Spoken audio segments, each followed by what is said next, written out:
Assalamualaikum warahmatullahi wabarakatuh.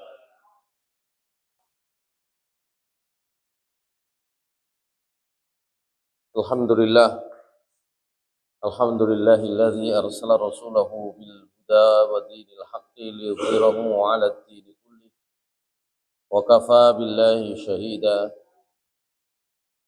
Asyhadu an la ilaha illallah wahdahu la syarika lah wa asyhadu anna Muhammadan 'abduhu wa rasuluhu la nabiyya ba'dah. Allahumma shalli wa sallim wa barik ala nabiyyina Muhammad wa ala alihi wa sahbihi wa mawala. Rabbi shrah li sadri wa yassir li amri wahlul 'uqdatam min lisani yafqahu qawli. Rabbi zidni ilma warzuqni fahma birahmatika ya arhamar rahimin. Amma ba'du fa ya ibadallah usikum wa iyaya bitaqwallah. Faqad fazal muttaqun. Qala Allah Ta'ala fi kitabihil karim, a'udzu billahi minasyaitonir rajim. Ya ayyuhalladzina amanu taqullaha haqqa tuqatih wa la tamutunna illa wa antum muslimun. Shadaqallahul azim. Hadirin jamaah salat maghrib Musholla Darussalam yang dimuliakan Allah Subhanahu wa taala. Pertama, marilah kita bersyukur kepada Allah Subhanahu wa taala atas karunia dan nikmat yang sudah dianugerahkan oleh Allah Subhanahu wa taala kepada kita sekalian. Shalawat dan salam mudah-mudahan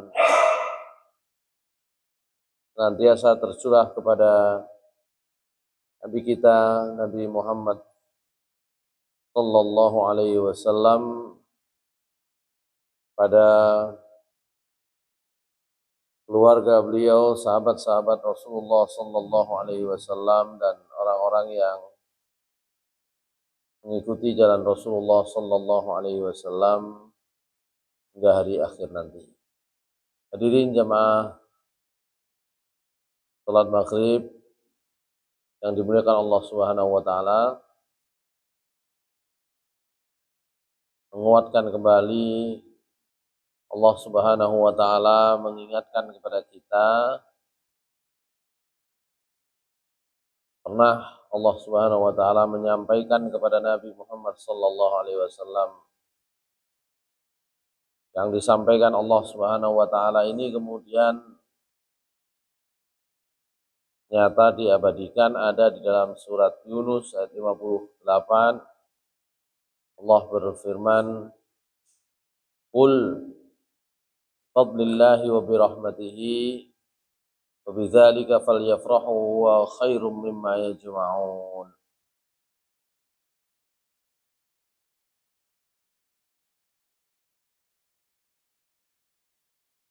Katakanlah Muhammad, kata Allah, dengan karunia Allah, dengan rahmat Allah,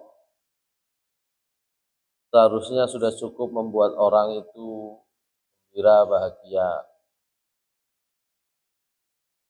Dan itu huwa khairum mimma yajma'un. Karunia Allah, rahmat Allah itu jauh lebih baik dari apa saja yang sudah dikumpulkan oleh manusia.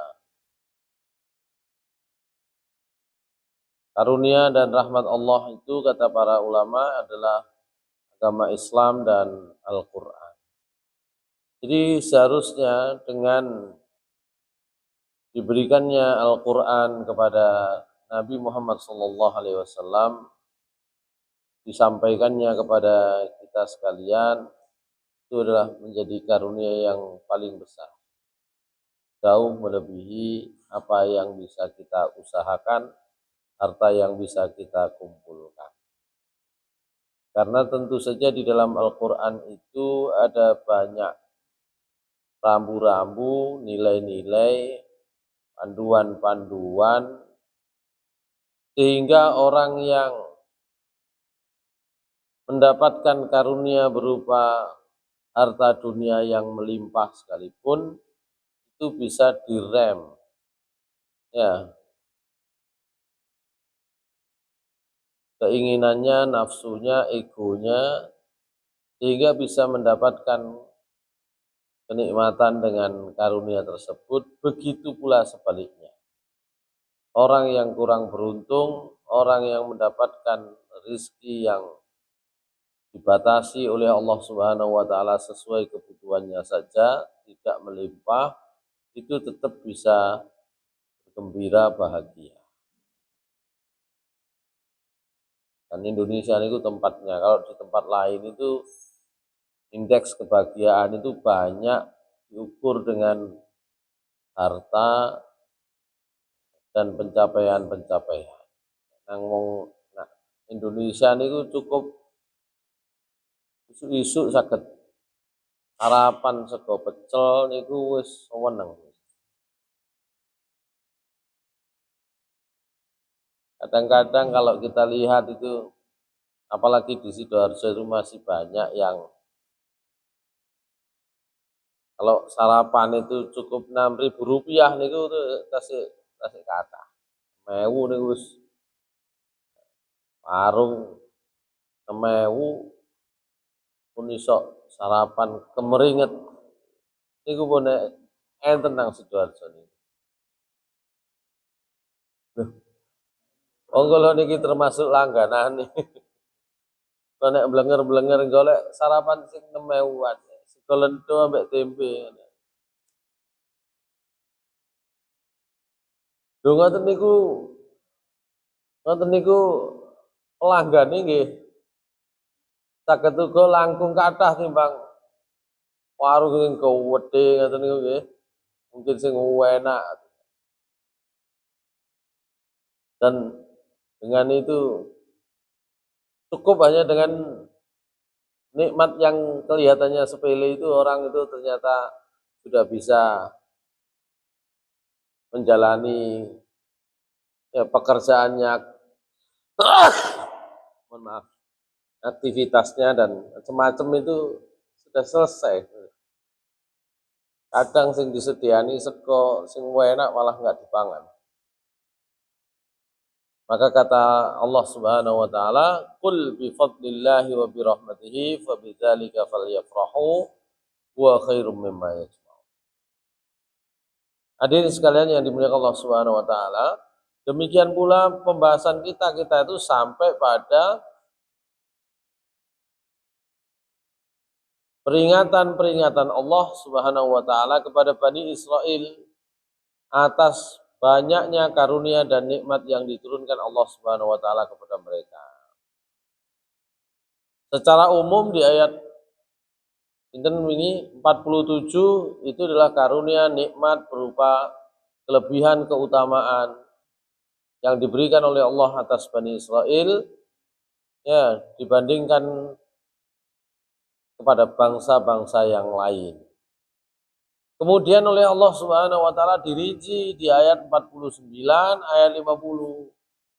Apa itu? Nikmat diselamatkannya Bani Israel, ya, saat mereka ditindas oleh Fir'aun. Nikmat berupa bukan hanya diselamatkan dari penindasan Fir'aun, tapi juga ditenggelamkannya Fir'aun di Laut Merah. Nah sekarang kita masuk ayat 51. Nikmat Allah Subhanahu wa taala yang lain yang diberikan kepada Bani Israel.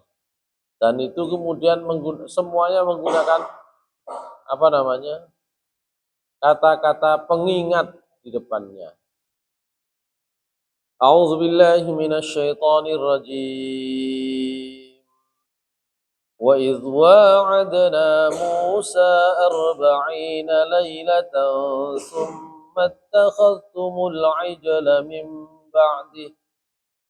ثم اتخذتم العجل من بعده وأنتم ظالمون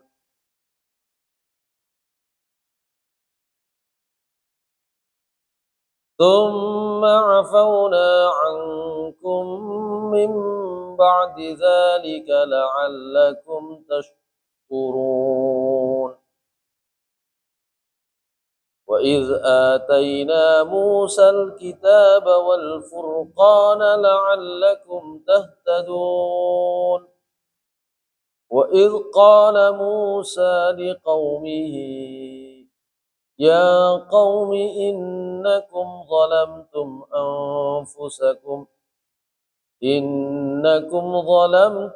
أنفسكم باتخاذكم العجل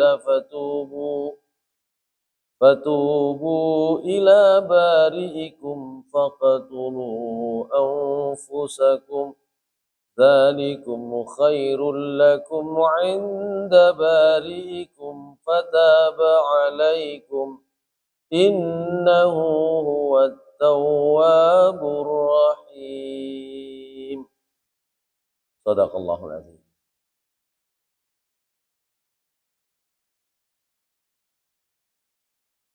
Wa iz wa'adna Musa.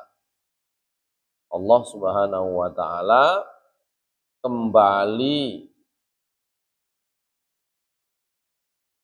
mengingatkan Bani Israil. Ya. Kalau dihitung oleh sebagian ahli tafsir, kalau hitungannya dari ayat 47, maka ini nikmat yang keempat.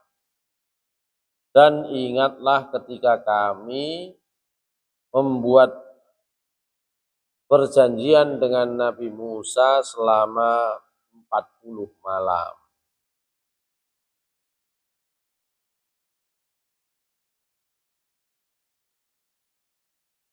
Malam itu nanti di surat Al-A'raf ayat 142 niku dijelaskan prosesnya. Ya, 40 malam itu terdiri dari bagian awal 30 malam, bagian kedua 10 malam. Karena itu kalau di surat Al-A'raf ya, tidak langsung disebut 40, tapi disebut salasina laila. Wa wa'adna Musa salasina lailatan wa atmamnaha bi'ashrin fatamma miqatu rabbih 40 lailah. وقال موسى لأخيه هارون اخلفني في قومي وأصلح ولا تتبع سبيل المفسدين. Dan kami, kata Allah, sudah membuat perjanjian dengan Nabi Musa selama 30 malam dan kami sempurnakan dengan 10 malam lagi fatamma miqatu rabbih, sehingga menjadi genap, menjadi sempurnalah waktu perjanjian dengan Allah Subhanahu wa taala selama 40 malam. Dan untuk kepentingan itu Nabi Musa berkata kepada saudaranya Nabi Harun, gantikanlah kedudukan saya di kaum Bani Israel, di kaumku, wa aslih, dan berbuatlah yang baik, perbaikilah, wala tattabi sabilal mufsidin. Janganlah kamu mengikuti jalan orang-orang yang merusak. Ya. Kenapa ini disebut 30 plus 10 supaya jelas? Karena Rincinya 30 plus 10 itu ada di surat Al-A'raf ini. Kalau di surat Al-Baqarah tadi langsung 40. Maka sebagian riwayat menyebutkan bahwa Nabi Musa ketika masih ada di Mesir, ya, memberikan apa janji semoyo pada Bani Israel. Jadi menyampaikan sebuah harapan baru kepada Bani Israel, in ahlakallahu aduwahum, kalau nanti Allah sudah membinasakan Fir'aun, maka Allah akan menurunkan kitab Taurat. Nah, untuk kepentingan itulah Allah Subhanahu wa taala memanggil Nabi Musa selama 30 malam. Bagaimana kok bisa 30 malam? Sebagian mufassir menjelaskan 30 malam itu ada di bulan Zulqa'dah. Nabi Musa diperintahkan oleh Allah menghadap dan berpuasa. Kemudian ditambah 10 malam. Gara-gara sederhana. 30 malam itu setelah berpuasa selama 30 malam, Nabi Musa niku rumangsa merasa kok ambune bau mulut enggak enak wong poso niku nggih. Padahal dalam riwayat termasuk terkait dengan puasa Ramadan itu disebutkan bau mulutnya orang puasa itu oleh para malaikat justru ditandai sebagai bau yang lebih harum daripada misik, daripada minyak misik, minyak wangi. Maka justru ketika Nabi Musa merasa tidak nyaman dengan bau mulutnya, itu tawassaka siwak, ikatan. Nah, dianggap batal oleh Allah Subhanahu wa taala tambah 10 hari. Itu versi. Ya, itu versi. Sehingga versi sebagian ahli tafsir dikutip dalam tafsir Al-Wasit. Ya. Tafsir Al-Wasit, tafsir At-Tantawi. Sehingga kemudian akhirnya tambahi 10 malam di bulan Zulhijjah. Jadilah 40 malam. Tapi ada juga yang menyebut bahwa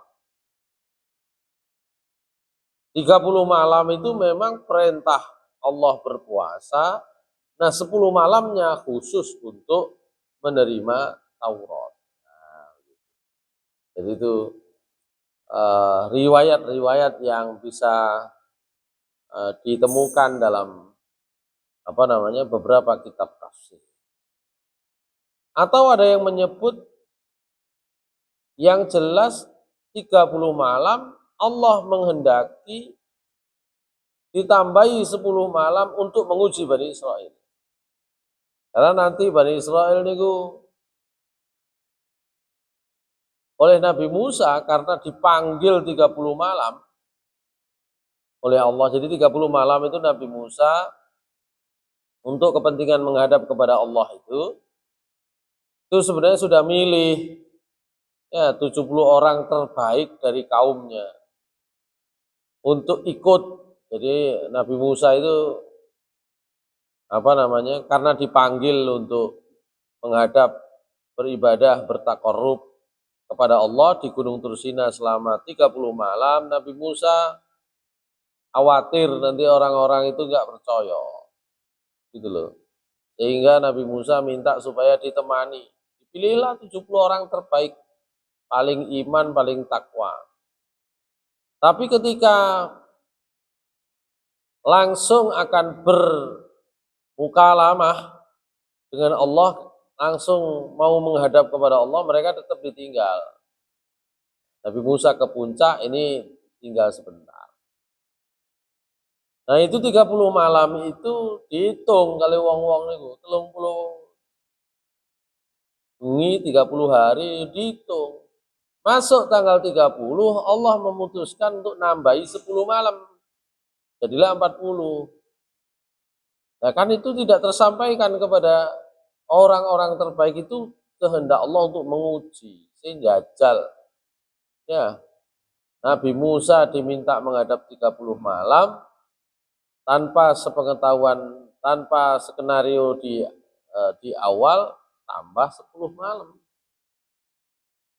Dicek bagaimana orang-orang itu. Wah, orang-orang itu mulai membicarakan, hari ini 30 dino. Ya, kok gak mulai-mulai. Nah, begitu. Masuk malam berikutnya lagi, tambah lagi, wah iki gak kena tinteni. Nah, begitu. Begitu seterusnya. Sampailah kemudian akhirnya mereka kemudian berpaling. Ini dipilih wong sing paling iman. Itu ujian Allah kepada Bani Israel. Sampailah kemudian akhirnya Nabi Harun nggak kuat mengatasi orang-orang itu. Ya. Itu pesan Nabi Musa di dalam surat Al-A'raf 142 itu. Ya, gantikan saya, posisi saya di kaum saya, ya, berbuatlah baik, jangan mengikuti orang-orang yang merusak. Enggak sanggup, Nabi Harun enggak sanggup dengan apa yang tingkahnya orang Bani Israel. Padahal itu sudah dipilih oleh Nabi Musa 70 orang terbaik, yang paling iman. Itu akhirnya kemudian pulangnya nanti marah sekali Nabi Musa, nanti di ayat di surat Al-A'raf nanti akan dijelaskan seperti itu. Itu beberapa penjelasan mengapa 40 malam. Dan Allah Subhanahu wa taala menggunakan kata lailah, malam. Sebagian ulama menyatakan kenapa disebut malam, karena kalau kepentingannya ibadah, maka Allah Subhanahu wa taala menyediakannya waktu itu ya waktu malam. Karena ini kepentingannya untuk ibadah, bukan untuk bekerja. Maka Allah menyediakannya untuk ibadah itu tentu memilih waktu malam, karena waktu malam itulah waktu yang lebih bisa didengar oleh Allah, bisa dikabulkan oleh Allah permohonan dan doa manusia, itu sebagai hikmah tentang mulut dino ini. Nah, di sisi lain Bani Israel janjine 30 ternyata jadi 40 sudah. Hanya dalam kurun waktu 10 hari itu kemudian ada yang menjadikan anak sapi sebagai Tuhan. Itu beberapa penjelasan terkait 40 malam. Padahal justru sepakat para ulama pada 40 malam ini atau di 10 malam terakhir itulah Taurat diturunkan. Maka kata Allah Subhanahu wa taala mengingatkan Bani Israil, wa idh wa'adna Musa arba'ina laila. Itu sebagai nikmat, karena itu nanti di ayat berikutnya nikmat berupa Taurat, berupa kitab disebut oleh Allah Subhanahu wa taala. Itu penjelasan singkatnya begitu dulu. Kenapa kok 40 malam? Jadi ada prosesnya. 30 malam dulu, kemudian oleh Allah ditambahi, disempurnakan menjadi 10 malam.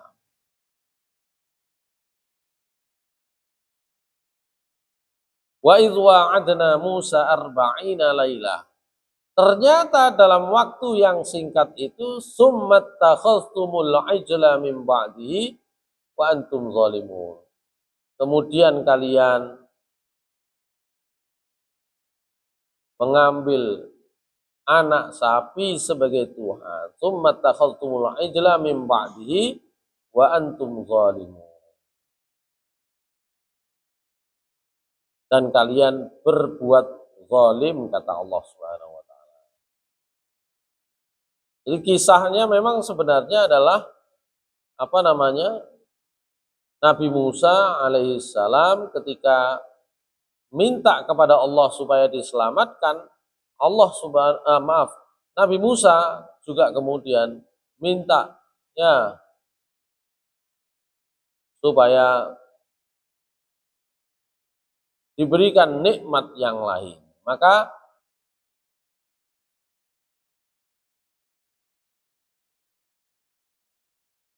Allah Subhanahu wa taala menjanjikan kepada Nabi Musa alaihissalam akan diberikan Taurat. Oleh karena itu Allah perintahkan kepada Nabi Musa bil huduri lil munajat, untuk hadir munajat. Ya, maka itu kemudian dilakukan di kaum Bani Israel, kaumnya Nabi Musa, setelah diselamatkan oleh Allah, kemudian ditenggelamkan musuh mereka ya di depan mata mereka sendiri. Mereka sendiri juga meminta kepada Nabi Musa untuk mendapatkan panduan ya iki aturane pangeran sampean iki ya napa, hukum-hukumnya seperti apa. Maka disitulah Allah Subhanahu wa taala memberikan Taurat dalam 40 malam. Justru ketika Nabi Musa kembali, ternyata sudah membawa apa jenenge Taurat. Bani Israel kemudian sudah berpaling, sudah berbalik, sudah menyekutukan Allah Subhanahu wa taala. Itu nanti yang disebut di dalam surat Al-A'raf nanti ya. Jadi setelah di ayat 142 Nabi Musa itu apa namanya dijanjikan dipanggil oleh Allah 30 malam plus 40 plus 10 hari sehingga menjadi 40 malam. Kemudian Nabi Musa di ayat 143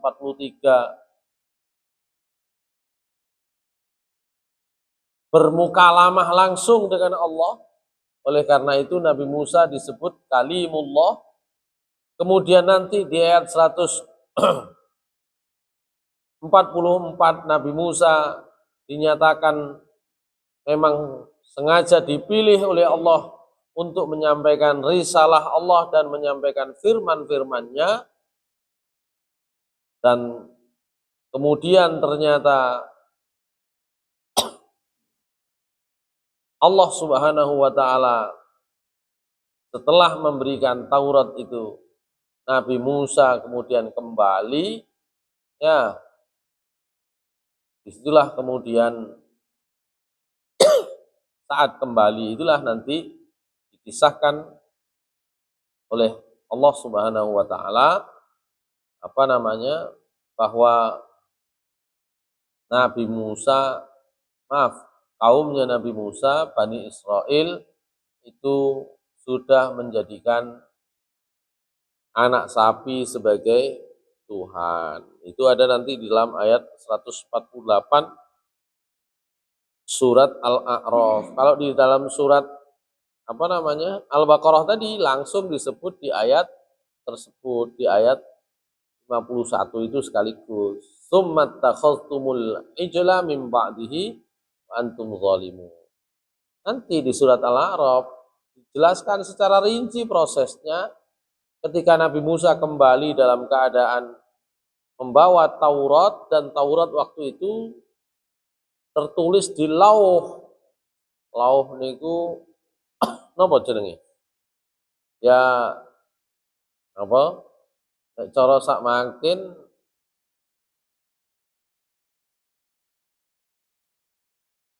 dulu terbuat dari batu. Jadi Nabi Musa menerima lauh itu ada di apa namanya? Lembaran tapi dari batu. Ketika itulah ketika kembali Nabi Musa mendapati kaumnya sudah menyembah anak sapi, Nabi Musa marah sekali. Itu disebut di dalam surat Al-A'raf 150. Nanti begitu prosesnya. Kalau di surat Al-Baqarah itu diringkas-ringkas saja.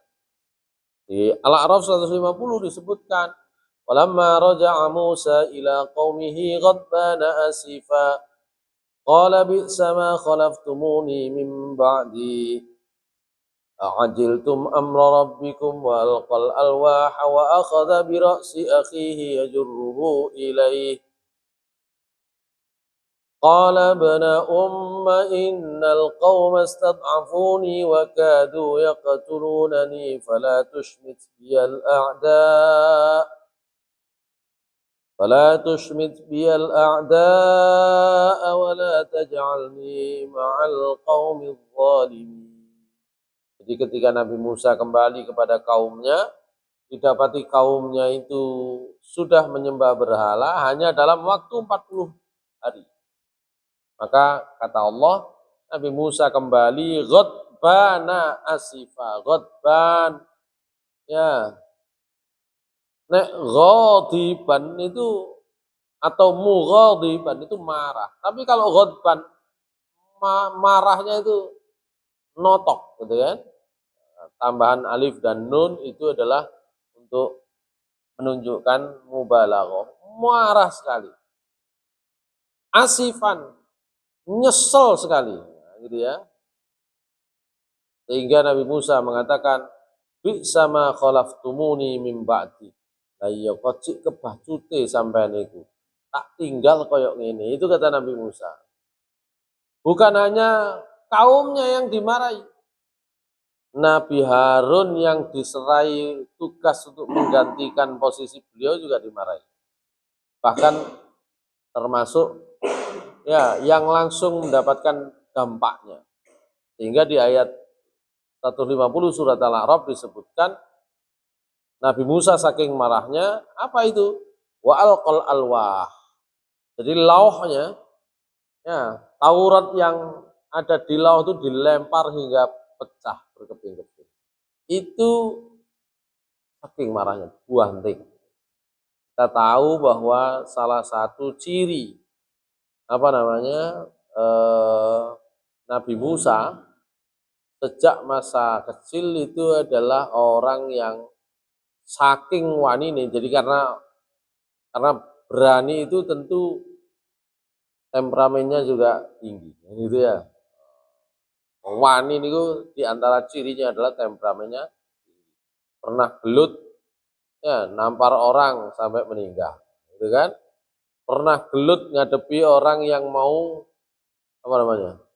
mengganggu perempuan-perempuan yang mengembala kambing, anaknya Nabi Syuaib, gitu kan, dan mesti menang. Makanya kalau Nabi Musa itu ketemu dengan situasi yang tidak dikehendaki, wah itu luar biasa. Sampai dalam sebagian tafsir ya yang menyebut tentang bagaimana Nabi Musa, emosinya Nabi Musa di ayat 150 itu. Ya, Nabi Musa itu kalau emosi ya sampai keluar keluar asap dari kolan suahnya. Teko kupluke metu keluke. Teko kupluke niki metu keluke. Itu ya sebagian riwayat ya ngoten niku ya Israiliyat ya. Israiliyat. Tapi itu menunjukkan teko kupluke ini metu keluke kan gitu ya. Saya dulu punya ustadz ya yang jadi mudir pondok. Saya juga hanya dapat cerita Kak langsung ya mengetahui. Tapi itu mutawatir dari para santri yang lain. Wong ini gue gak tahu murang-muring, tapi nek muring-muring, itu cukup nek didelok kupingnya niku abang, kupingnya kiwa tengen niku moro abang, niku murang-muring berarti. Nabi Musa boten ngoten. Nabi Musa sebagian riwayat menyebut dari kolan suahnya itu ya, sampai keluar asapnya, ya.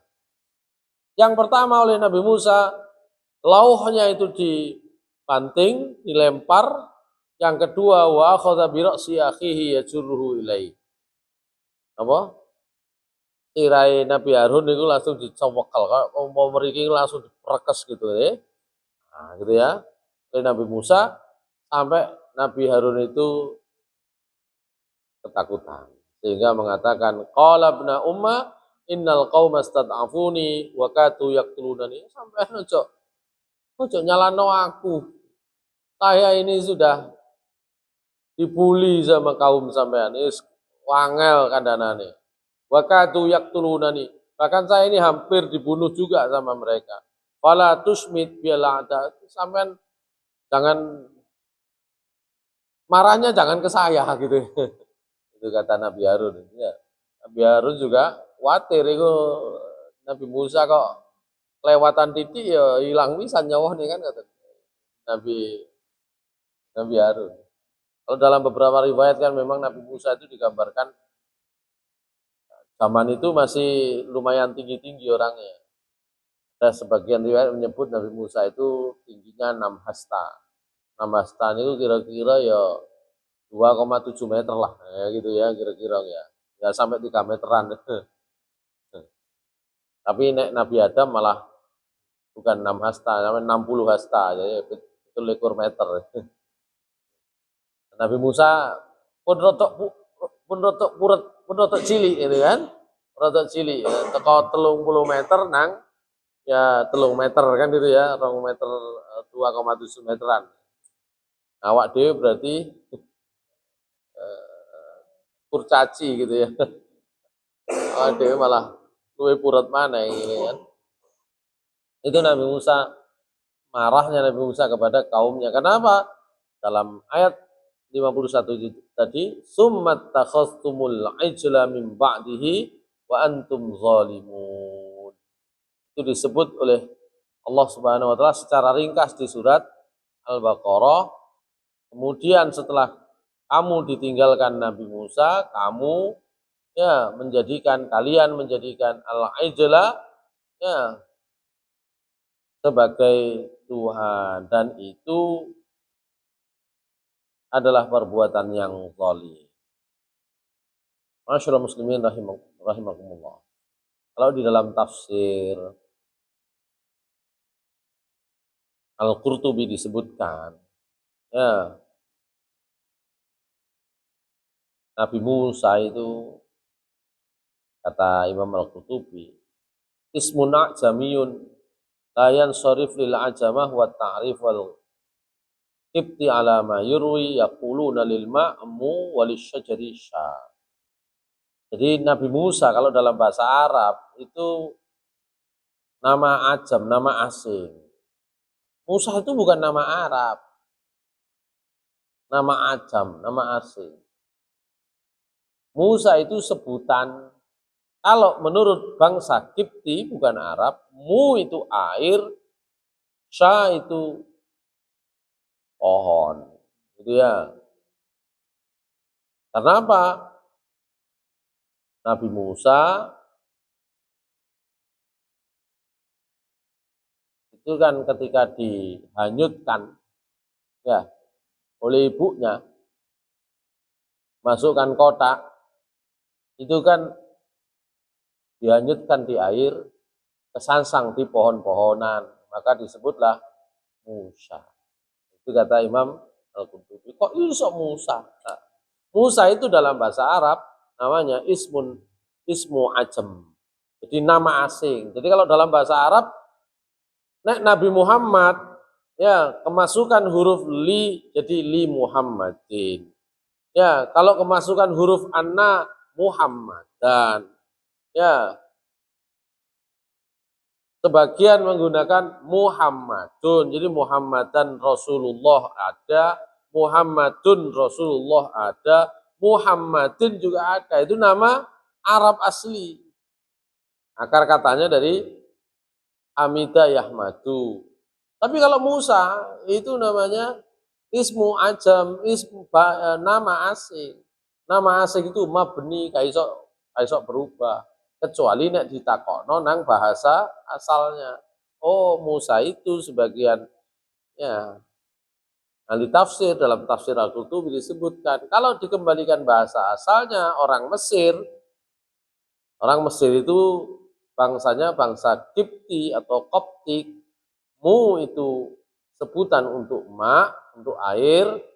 Sya itu untuk syajarun, untuk pohon-pohonan. Kenapa begitu? Karena Nabi Musa ditemukannya ya Ya di tempat yang di situ masih menjadi aliran sungai Nil, tapi kesangsang nang wit. Nah itu, maka disebutlah Musa. Itu kenapa nama Nabi Musa. Ya, ditemu oleh budak-budaknya, istrinya Fir'aun namanya Asia. Ya. Qala Ibnu Ishaq wa Musa huwa Musa Ibnu Imran Ibnu Yashar Ibnu Qahid bin Lewi bin Yakub Israel bin Ishaq bin Ibrahim alaihi salam. Jadi nek diurut Nabi Musa itu anaknya Imran bin Yashar bin Qahid bin Lewi bin Yakub. Ya, Nabi Yakub itu adalah Israel. Ya, bin Ishak bin Ibrahim. Ketemu pinten generasi ini. Ya, di bawahnya Nabi. Kalau di bawahnya Nabi Yakub atau Israel, Nabi Musa itu ketemu 5 generasi. Ya, karena Nabi Yakub di antara anaknya namanya Lewi. Saya sudah sampaikan beberapa kali bahwa di antara kemarin ya di ayat 47 itu tentang keutamaan-keutamaan yang diberikan oleh Allah kepada Bani Israel. Di antaranya diturunkannya Nabi dan Rasul dari keturunan mereka. Nah, saya sudah sampaikan bahwa di antara nama anak Nabi Yakub, nama anaknya Israel yang menurunkan banyak nabi ya Lewi. Gitu ya. Nah, Nabi Musa masuk dari nasab ini, keturunan ini. Masyaallah muslimin rahimakumullah. Itulah riwayat tentang siapa Nabi Musa dan nasabnya gitu ya. Kenapa disebut Nabi Musa? Itu disebut oleh Imam Al-Qurtubi dalam tafsir beliau.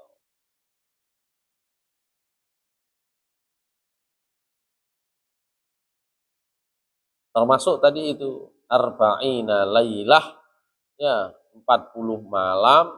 Saya sampaikan bahwa kenapa lailah, sebagian ulama mengatakan karena Nabi Musa dipanggil untuk beribadah, maka waktu yang dipakai adalah malam. Ya. Ada juga yang menyebut ya, kenapa disebut al-layali lailah bukan yaum atau al-ayyam?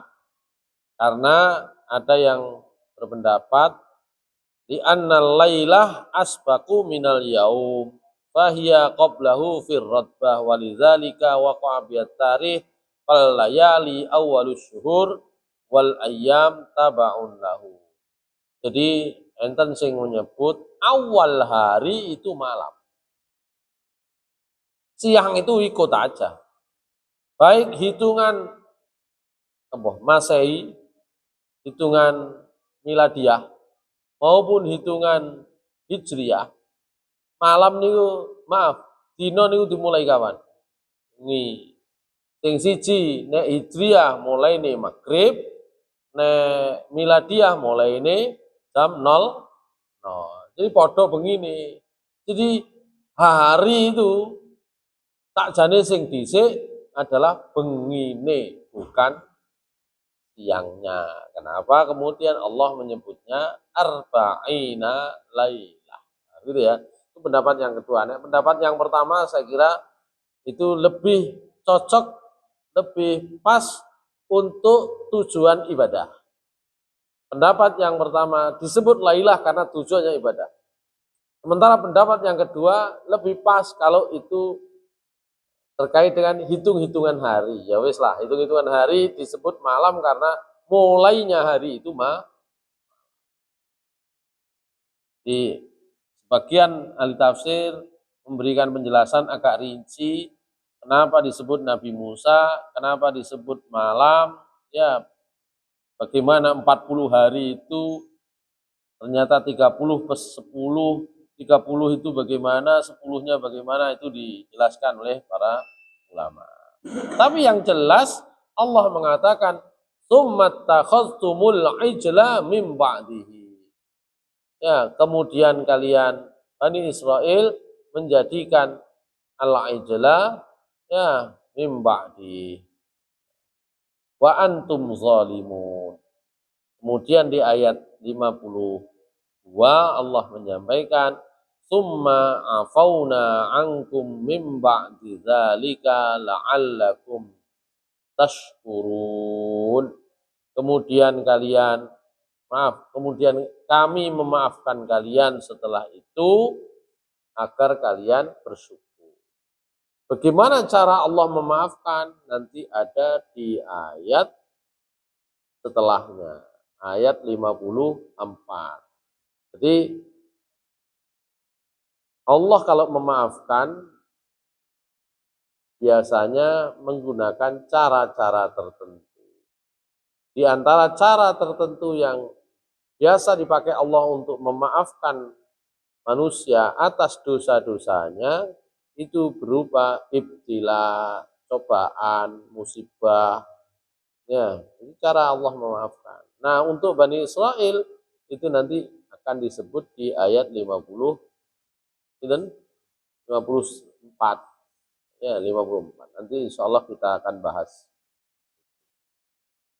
Yang jelas apa yang disebutkan oleh Allah di dalam ayat 51 dan 52 itu juga sebagai pengingat kepada Bani Israel meskipun mereka itu sudah diberi nikmat Taurat.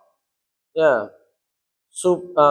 meskipun mereka itu juga sudah dimaafkan setelah mereka berbuat syirik. Ya, itu rupanya Bani Israel tetap mengulangi kesalahan dan kekeliruannya sehingga Allah Subhanahu wa taala mengingatkan. Dengan kata apa? Wa'id. Ya, dan ingatlah saat. Jadi itu semuanya berupa peringatan-peringatan Allah supaya mereka mengingat nikmat-nikmat Allah. Pun jaluk panduan, jaluk napa jenenge? Syariat diturunkan Taurat, lu kok kemudian masih tidak ingat.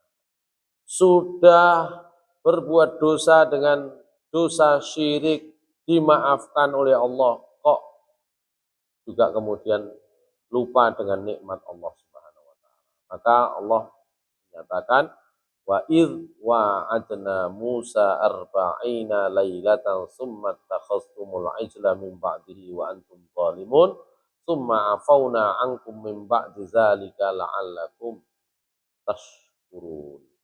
Nanti di ayat berikutnya ayat 53, 54 Allah Subhanahu wa taala juga masih memberikan peringatan-peringatan supaya Bani Israel itu senantiasa banyak bersyukur atas nikmat-nikmat Allah. Di ayat 53 Allah menyatakan wa id ataina Musal kitaba wal furqana la'allakum tahtadun, dan ingatlah juga kalian ketika kami sudah memberikan kepada Nabi Musa Alkitab. Jadi Taurat itu nama lainnya juga Alkitab.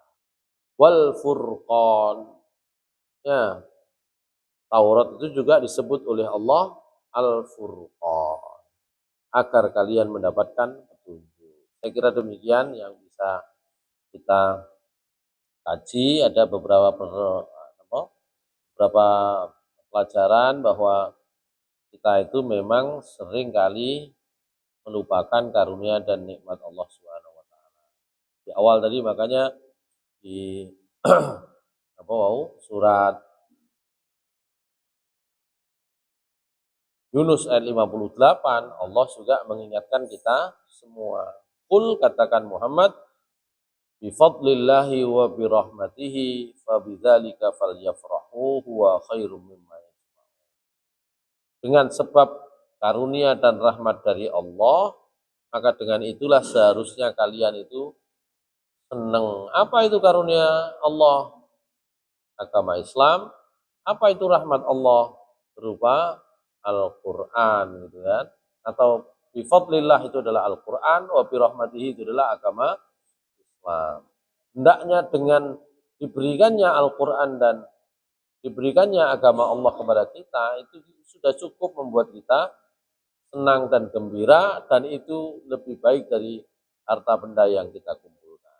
Itu sama kurang lebih peringatannya Allah kepada Bani Israel dan juga kepada kita sebagai umatnya Nabi Muhammad SAW. Aku qouli hadza wa astaghfirullah li wa lakum innahu ghafurur rahim.